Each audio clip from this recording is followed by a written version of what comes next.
গাজায় গণহত্যার বিরুদ্ধে মুসলমান স্বাধীন করেছিল, আদৌ কি কেউ বলতে পারবে পৃথিবীর কোথাও কোন মুসলমানের উপর বা কোন মানুষের উপর রক্ত ঝরেছে? বলতে পারবে না।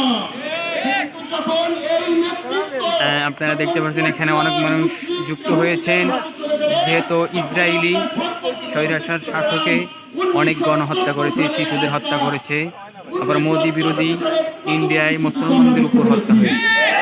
সেই প্রতিবাদে আজ প্রিয় তৌহিদি জনতা জেগে উঠেছে চৌহালি। মুসলমান মা বোনদেরকে শহীদ করেছিল। এরপরে আমরা 1939 হিজরিতে দেখতে পাই ওই সময় দ্বিতীয় বিশ্বযুদ্ধ হয়েছিল। এখান থেকে মূলত দাবি শুরু হবে। মাত্র 6 বছরে মোটামুটি 25-70 লক্ষ আমরা মুসলমানদেরকে শহীদ করেছিল।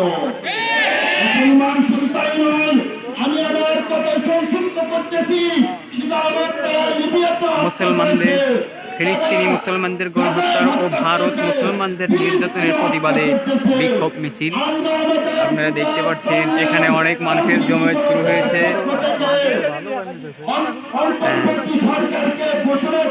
এখন বক্তব্য দিচ্ছেন আমাদের মসজিদ ইমাম সাহেব আলী আসগর সাহেব।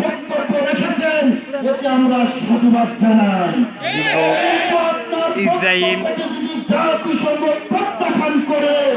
আপনাকে যদি বৃত্তাঙ্গুল দেখায়, তাহলে আপনি আপনার জায়গা থেকে বৃত্তাঙ্গুল দেখাবেন।